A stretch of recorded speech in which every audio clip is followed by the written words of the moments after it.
Hello everyone, welcome back to the channel. I'm Ben, this is Books of Genghis Khan, and today I have the mid-year book Freakout tag of 2024. This will be my third one. I did one right near the start of my channel, and it's been one of my favorite kind of Booktube traditions to take part in every year. It's a nice time to just reflect back on the first half of the year's reading, and this has been one of the greatest half years so far in my entire reading life, so I can't wait to dig in. So here we go. Number one, the best book you've read so far in 2024. And man, some years I'm happy if I get like just a couple kind of 10 out of 10 reads, but I have a bunch. The clear kind of place at the top though has to go to A Song for Our Bone by Guy Gavriel Kay, a book that produced a kind of emotional investment that I don't think I've ever experienced the likes of before. And I just fell in love with this new author, the elegant writing style, all the characters, the setting. Man, I just fell head over heels in love with this book. But man, it was pretty close with these other ones because they're all 10 out of 10s for me too. So we have Shogun by James Clavell, just an incredibly immersive read, and then 11/22/63, just another favorite book of all time. Just could not believe how much I was loving going back in time to 1950s, 1960s America with Stephen King and some of those characters. And then Fool's Assassin, the first book in the Final Realm, the Elderlings trilogy, and that was just perfection as well. And there's just something really special about returning to Fitz after some time has passed in that series. And so it has been just a bounteous year of favorite reads, 10 out of 10s, and we'll see how the second half of the year goes if this can become one of those peak reading years in my life. Number two, the best sequel you've read in 2024. And I have a few because I am indecisive and love gushing about all the books I love. So we have Eye of the Bedlam Bride, that's Dungeon Crawler Carl Book 6. It's the most recent release, and my investment in the series was just steadily building, and this one just had some incredible action set pieces with huge emotional payoffs as well. And I really loved the kind of new floor design of the dungeon that we're in, and the fresh feel it gave to everything. And so that was great. I just read book 7 in Alex Verus, Burned, and that really took things to a new level for this series, and I think set up just a really impactful second half of the series. It felt like kind of the changes of the Alex Verus series, and I thought we even had some direct homages to Dresden Files and changes in there a little bit. And gotta mention Disquiet Gods by Christopher Accio, Sun Eater, Book 6, the penultimate volume, was a great, fantastic ride. I've been kind of waiting to continue that tale for a while, and it did not disappoint, so lots of great sequels so far.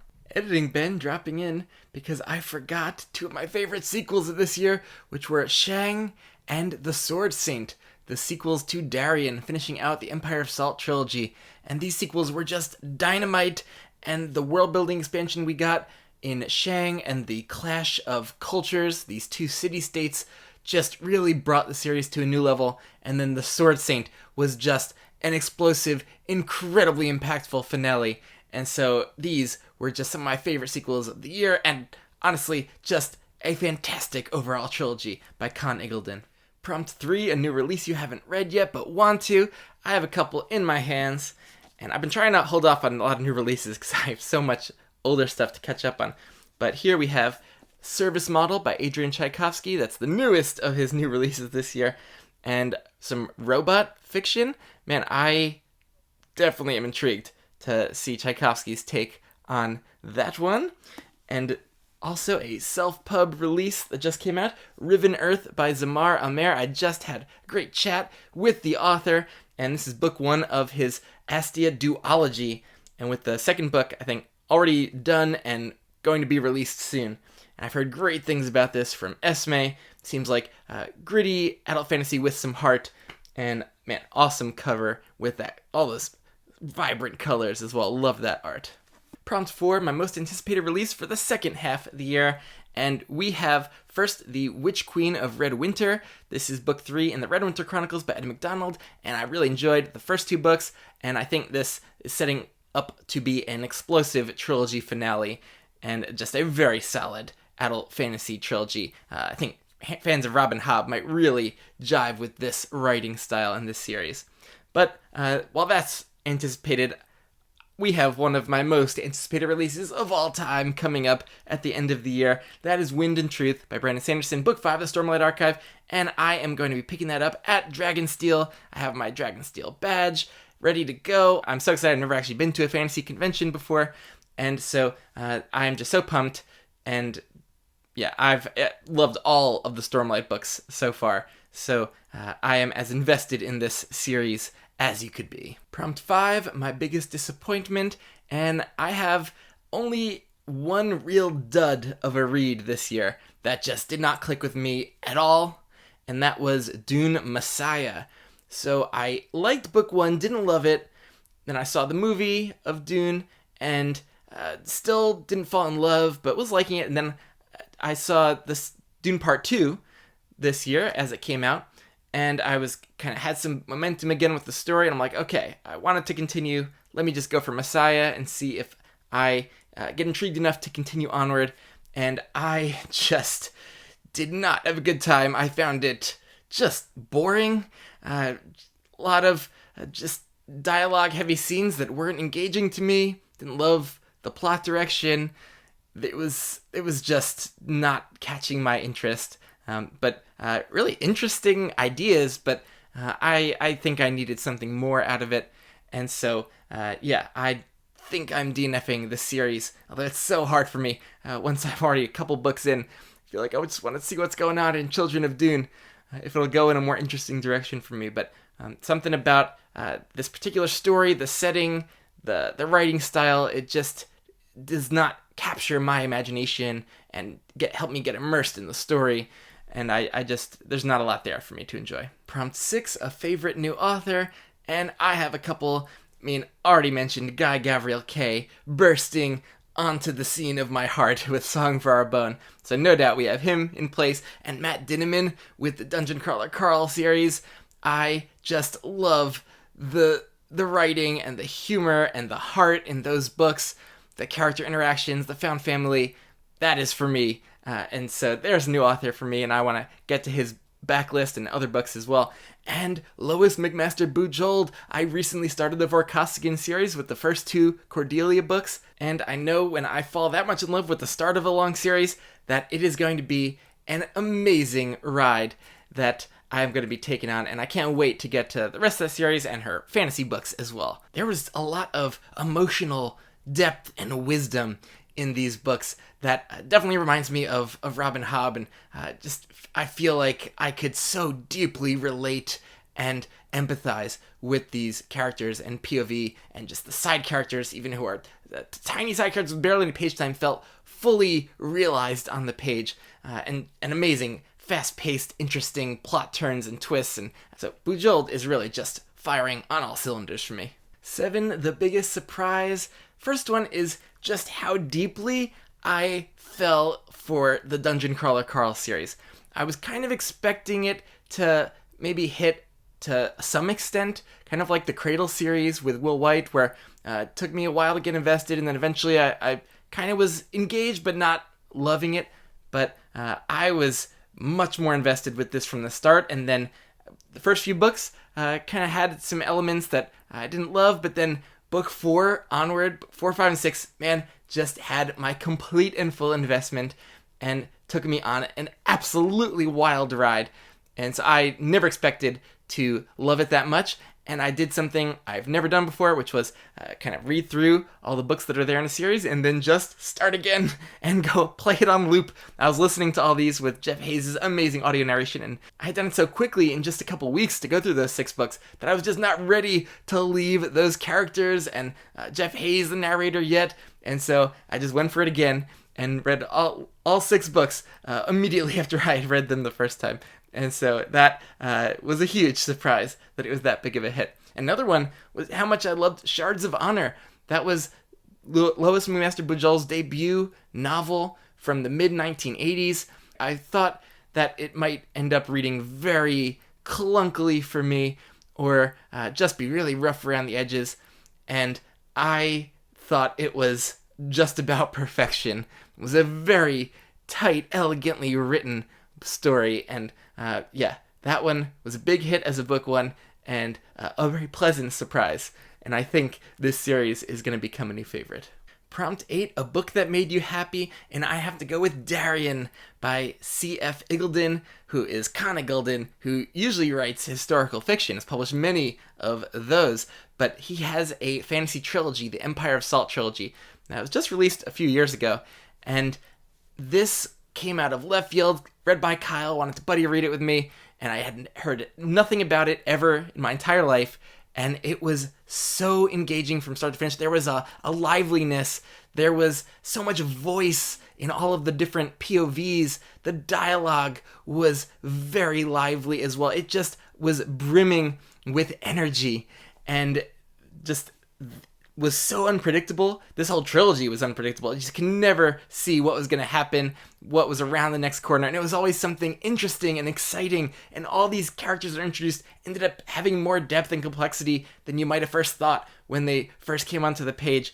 And there was some humor in here, but even though it wasn't like kind of dominated by humor, it still just brought a smile to my face, and something I just could not put down. It felt so fresh and new, and I've read so much modern fantasy in recent years, and this one just felt so unique and different. So definitely it made me happy on that front. Prompt 9, a newest fictional crush. A lot of people just don't seem to really like this prompt, but man, I fall pretty hard for some fictional characters. I could go for Sadie in 11/22/63, but more recently, I think I fell even harder for Cordelia Naismith in the first two Vorkosigan books.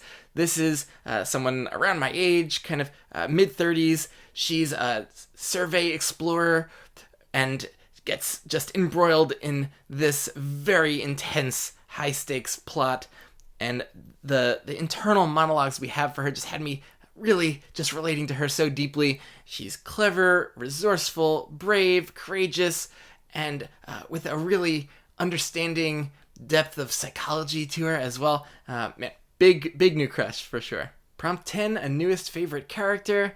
So I could go for Blaze from A Song for Our Bone, who is definitely the single main character, and there are other POVs and definitely a lot of secondary characters, but he's the main through line through the book, and was just someone who I loved spending time with and seeing him grow and change throughout and come to new understandings.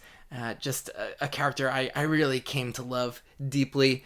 And then I think I could go for a bunch of the main characters from Shogun, whether it's Blackthorn or Mariko or Toranaga. Just Blackthorn and Mariko, just the culture clash and the linguistic clash and coming to understand each other on this deep level over the course of the book was so just utterly satisfying. And so they're just two extremely memorable characters and portrayed really well in the show as too. So it helps when I've seen some actors kind of bring those characters to life, and I could visualize them in the as I'm reading or listening to the book.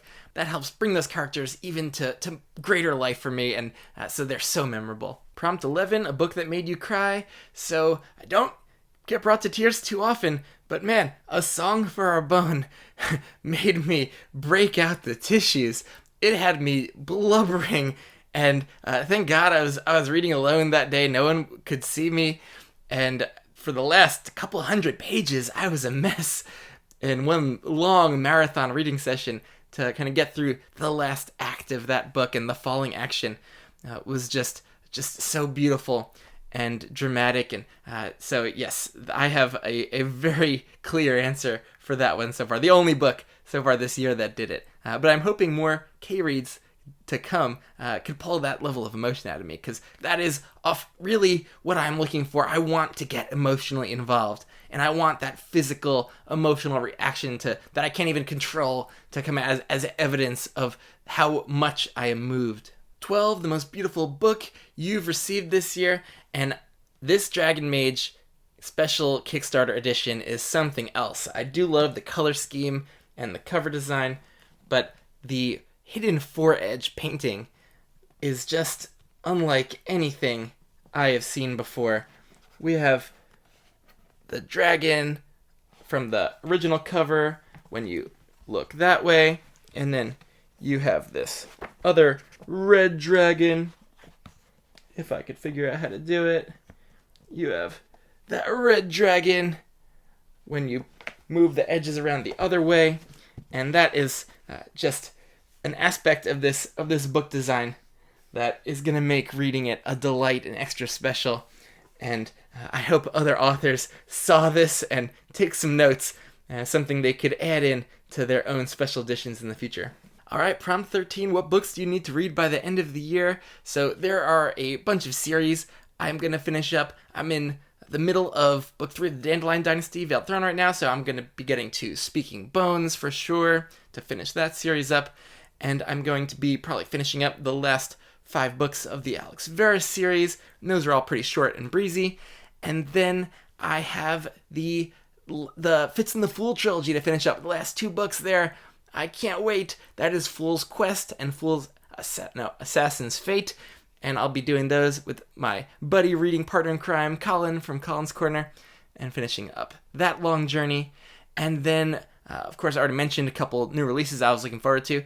But beyond that, I have been in the midst of a TBR competition chosen for me by Kyle and Jake. Coming up soon, probably next month, I'm going to be back to the competition books with Lines of Al-Rassan by Guy Gavriel Kay, and then following that up with A Brightness Long Ago by Guy Gavriel Kay, and also The Last Kingdom, a new Bernard Cornwell series for me. So I can't wait to read the rest of these competition books. And for tags, I'm going to go ahead and tag Colin at Colin's Corner and Kyle at Read by Kyle. They've been very busy. They haven't been putting out too many videos, so I think this one could be a really good one for them to put out as a kind of state of the union on their reading for the year.